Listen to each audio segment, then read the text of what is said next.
दुनिया भर से देखने वाले सभी नाजरीन को वकार मंजूर का सलाम पहुँचे। नाजरीन, आपको बता दें कि इस वक्त हमारे साथ मौजूद है अपनी पार्टी के वाइस प्रेसिडेंट और सीनियर लीडर गुलाम हसन मीर साहब। मीर साहब, सबसे पहले खैर मकदम है आपका आरएनए में। शुक्रिया। मीर साहब, आज आपने क्रिशामा का दौरा किया, तो क्या कहना चाहेंगे इस हवाले से? देखिए, ये मैंने पीपल टू पीपल कांटेक्ट का प्रोग्राम रखा था। इसमें यहाँ मेरा ऐसा नहीं ख्याल था कि इस तरीके से लोग निकल पड़ेंगे और अपना इजहारी मोहब्बत मेरी तरफ दिखाएंगे, क्योंकि आज का जो प्रोग्राम था वो मुख्तसरन मैं सीधा लोगों के साथ बात करना चाहता था, लेकिन मैं इनकी अकीदत, इनकी मोहब्बत को सलाम करता हूँ। जब मैं कहीं निकलता हूँ, मेरी जो एक्सपीरियंस है, मैंने अपनी सियासत लोगों की तरक्की और खुशहाली के लिए इस्तेमाल की है, और उसी उम्मीद के साथ ये मेरे पीछे चलते हैं कि ये खुद ही मुझे डेवलपमेंट के बारे में सोचते हैं कि हमें सोचना नहीं पड़ता था, ये खुद ही डेवलपमेंट करते थे। जब से 2014 में बदलाव लाया, तब से डेवलपमेंट यहाँ रुक गई है, और इनका जो सपोर्ट बेस है वो ये है कि इनके जो मसाइल हैं उन मसाइल का हल ढूंढना है। साथ ही साथ यहाँ इन लोगों की आर्टिकुलेशन क्या हो क्या न हो, सबसे बड़ा इशू हमारा नौजवान है। एक तरफ नौजवान रोज़गार का मुतलाशी है, दूसरी तरफ इसको जेल के सलाखे, कब्रिस्तान, गोलियां उनमें फंस चुका है।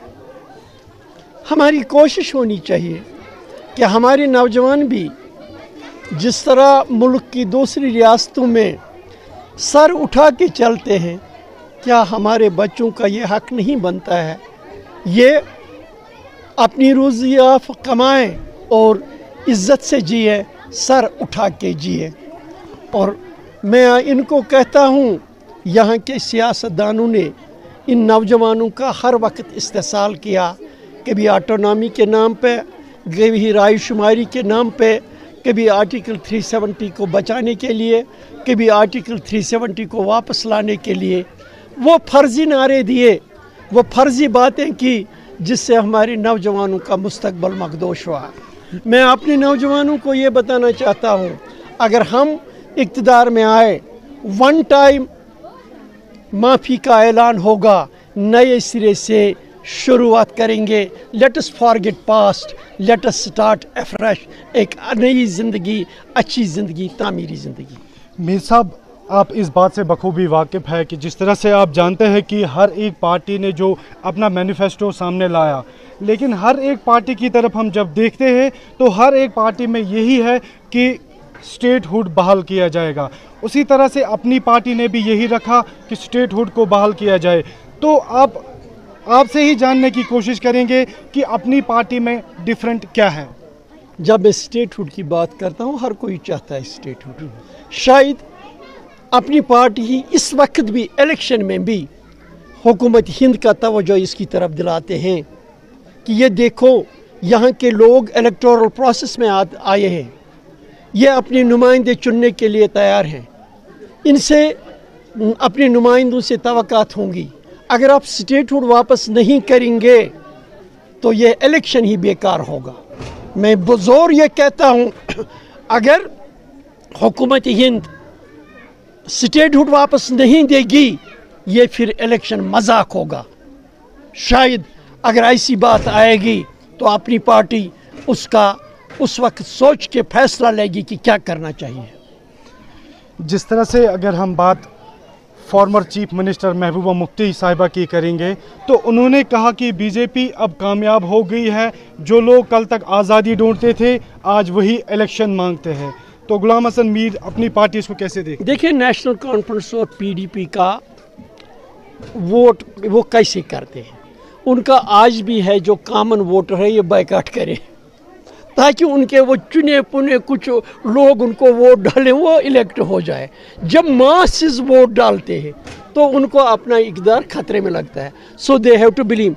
मेरा ये मानना है, कोई आज़ादी ढूंढता था, किसी ने गन उठाया था, कोई कुछ करता था, पास्ट इज पास्ट।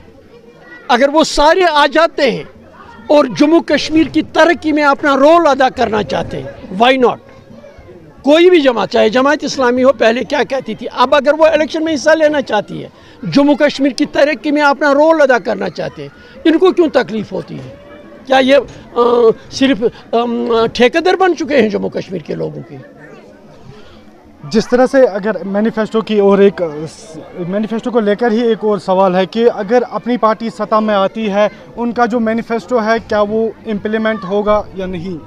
फिर मैनिफेस्टो क्यों लाते हैं? जब हम मैनिफेस्टो की बात करते हैं, ये आर्टिकल ऑफ फेथ पार्टी के पास होता है, तब भी सरकार बनती है, उस मैनिफेस्टो को अमल आवरी शुरू हो जाती है। मीर साहब, अगर मैं बहसती वोटर आपसे ये सवाल करूं कि मैं आपको वोट क्यों दूं? वोट मुझे इसलिए देना है कि मैं अपने नौजवानों को जेल का रास्ता नहीं, कब्रिस्तान का रास्ता नहीं, तरक्की का रास्ता दिखाता हूँ। मैं नौजवानों को इज़्ज़त की ज़िंदगी गुजारने का राह दिखाता हूँ। मैं जम्मू कश्मीर के लोगों को डेवलपमेंट दिखाना चाहता हूँ, इनको एजुकेशनली, इकोनॉमिकली, सोशली डेवलप करना चाहता हूँ। इसीलिए लोग मेरे पीछे पीछे चलते हैं।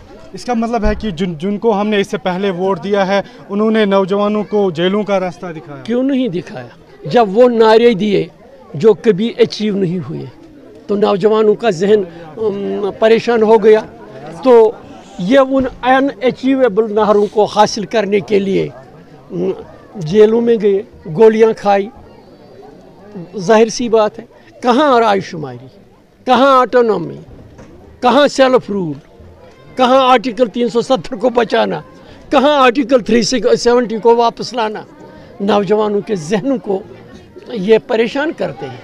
हम इनको इस परेशानी की सियासत से निकालना चाहते हैं। मीर साहब, इलेक्शन गहमा गहमियाँ जिस तरह से तेज़ हो चुकी है, अब आप तंगमर्ग की कॉन्स्टिट्यूंसी, अपनी कॉन्स्टिट्यूंसी के लोगों को क्या खास मैसेज देना चाहिए? मैंने कहा ना, जज्बात से काम लेना नहीं चाहिए, सोच समझकर वोट डालिए। ये आपको अपना नुमाइंदा मुकर्रर करना है। ये जज्बाती सियासत, असेंबली इलेक्शन में कोई वो बड़े नारे जो देते हैं वो नहीं होते हैं हासिल। मसलन कभी इन्होंने कहा हम ऑटोनॉमी लाएंगे, क्या वो असेंबली 2/3 मेजॉरिटी लेकर ऑटोनॉमी ला सकी? कभी ये करेंगे हम आर्टिकल 370 लाएंगे, क्या इस असेंबली को इख्तियार है वो आर्टिकल 370 वापस लाना?